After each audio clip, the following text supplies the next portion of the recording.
আউযুবিল্লাহি মিনাশ শাইতানির রাজিম। বিসমিল্লাহির রহমানির রহিম। শুরু করছি মহান সৃষ্টিকর্তার নামে, পরম দয়ালু ও করুণাময় আল্লাহর নামে। সম্মানিত ভিউয়ার্সগণ, আজ প্রতিদিনের মতো আরেকটা অত্যন্ত গুরুত্বপূর্ণ আমল নিয়ে আসলাম। আমলটা হচ্ছে, অনেক সময় মানুষ শত্রুর বশবর্তী হইয়া বা কারো কুমন্ত্রণার বশবর্তী হইয়া, হিংসার বশবর্তী হইয়া অন্যের মৃত্যু কামনা করে, অন্যকে ধ্বংস করে দেয়। এমন জাদু করে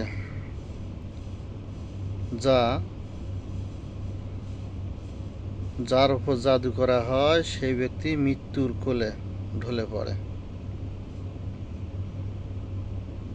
এরকম অনেক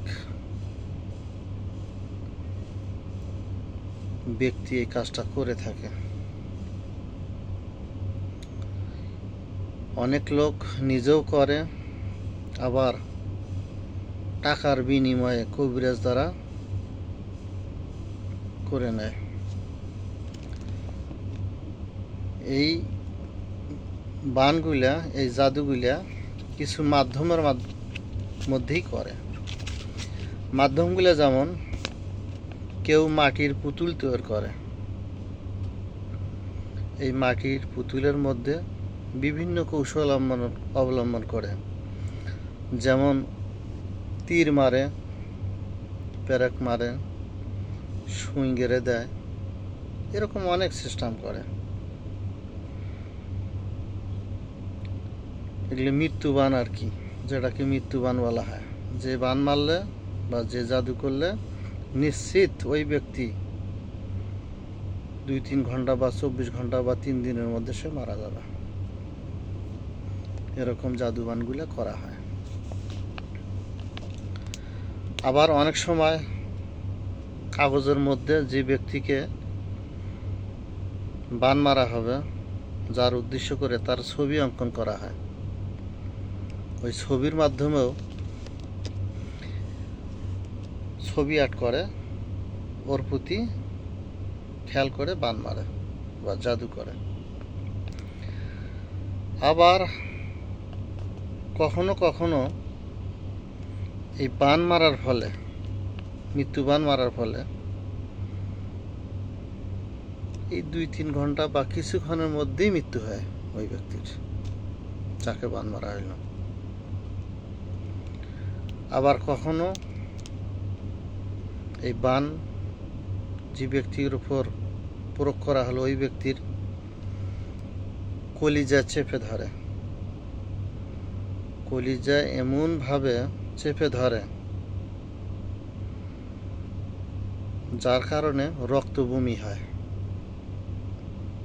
আবার কখনো কখনো রক্ত মলত্যাগ করে, রক্ত পায়ে দেয়, মানে পায়খানার রাস্তা দিয়ে অনবরত রক্ত আসে। এরকম জটিল বান থেকে বা জাদু থেকে কয়েক মিনিটের মধ্যে আপনারা মুক্তি পাবেন। এই আমলটাই আজকে আপনাদের সামনে উপস্থাপন করব ইনশাআল্লাহ। এই তবদির বা আমলের মাধ্যমে, এই কোরআনের আয়াতের মাধ্যমে আপনারা নিশ্চিত, যদি সঠিকভাবে প্রয়োগ করতে পারেন, আপনারা অবশ্যই এই জাদুবান, মৃত্যুবান থেকে আপনারা রেহাই পাবেন। আপনারা ওই ব্যক্তি, আক্রান্ত ব্যক্তি বেঁচে যাবে।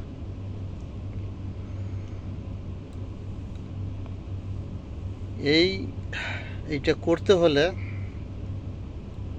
এই জাদুবানগুলো কাটতে হলে, সেটা যে কোনো প্রকার বান বা জাদু হোক, সেটা কুফরি হোক বা মৃত্যুবান হোক যে কোনো প্রকার জাদু, সেটা কবিরের জাদু বা মানুষের জাদু বা জিনের জাদু, ইনশাল্লাহ আল্লাহ চাহে তো কয়েক মিনিটের মধ্যে এই জাদু বান ধ্বংস হয়ে যাবে, বান কেটে যাবে। এটা কিভাবে করবেন সেটি আমি এখন বলে দেব। আপনারা আমার চ্যানেলটাকে সাবস্ক্রাইব করুন, শেয়ার করুন, কমেন্ট করুন। আমি যেন আপনাদের মাঝে আপনাদের উপকারে আসে, মানব কল্যাণে, সেরকম আমল যেন আমি প্রতিদিনের মতন দিতে পারি। দোয়া করবেন। আর যারা আমার চ্যানেলটাকে সাবস্ক্রাইব করবে, কমেন্ট করবে, শেয়ার করবে, তারা আমার আমল ব্যবহার করে কাজ করতে পারবেন।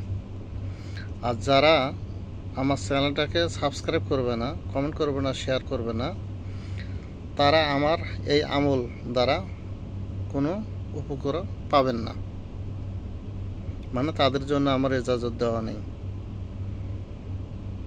যারা আমার চ্যানেলটাকে সাবস্ক্রাইব, কমেন্ট করবে, শেয়ার করবে, তাদের জন্য আমার যে সমস্ত আমল আমি ইউটিউবে দিয়েছি আমার চ্যানেলে, সবগুলোর অনুমতি দেওয়া থাকলো।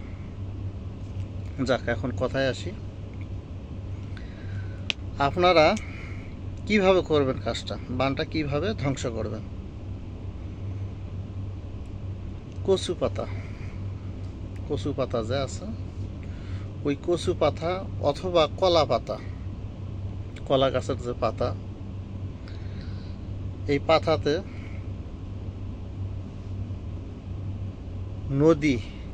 নদীর পানি, নদীর পবিত্র পানি, পরিষ্কার পানি, অথবা পুকুরের পরিষ্কার পানি, ঝর্ণার পানি, ওই কলা পাতার মাধ্যমে অথবা কচু পাতার মাধ্যমে এইভাবে উঠিয়ে আনবেন। যদি আপনার পাশে পুকুরের পানি পেলেন না, পরিষ্কার পবিত্র নদীর পানিও পেলেন না, তখন আপনারা সাধারণ পানি, আমরা যেটা খাই, পান করি, ওই পানি নেবেন এক গ্লাস। ওই পানিটার উপর পানিটা আনবেন, ওইভাবেই আনবেন, ওই কচুর পাতা মধ্যে অথবা কলা পাতার মধ্যে পানিটা আনবেন। আইনে ওইটার উপর, ওই পানিটার উপর আপনারা পাঠ করবেন 7 বার কোরআনের একটা ছোট্ট আয়াত। আয়াতটা হচ্ছে আম আব্রামু আমরান ফাইন্না মুবরিমুন। আম আব্রামু আমরান ফাইন্না মুবরিমুন। আম আব্রামু আমরান ফাইন্না মুবরিমুন। গুনে গুনে 7 বার পাঠ করবেন। একবার পাঠ করবেন, একটা ফু দিবেন, আবার পাঠ করুন, আবার ফু দিবেন, এইভাবে 7 বার পাঠ করে 7টা ফু দিবেন, শেষে 3টা ফু দিবেন। আর আমলের শুরুতেই অবশ্যই ইস্তেগফার এবং দুরূদ শরীফ পড়ে নেবেন। এই পানিটা আক্রান্ত ব্যক্তিকে খাইয়ে দিবেন। এই আক্রান্ত ব্যক্তি এই পানিটা খাওয়ার সঙ্গে সঙ্গেই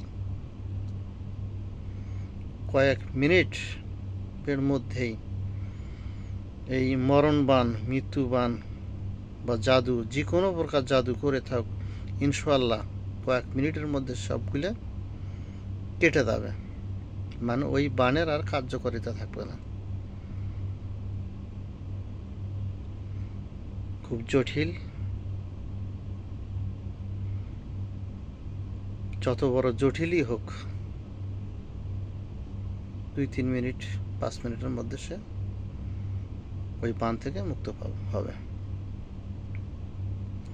আজকের আমল এটাই ছিল। আশা করি আল্লাহর দরবারে সামান্য পরিমাণ হলেও আপনারা এই আমলের মাধ্যমে বা তকদিরের মাধ্যমে উপকৃত হবেন। আমার জন্য দোয়া করবেন। আপনাদের সুদিন কামনা করে আজ শেষ করলাম। আসসালামু আলাইকুম ওয়া রাহমাতুল্লাহ, ফি আমানিল্লাহ।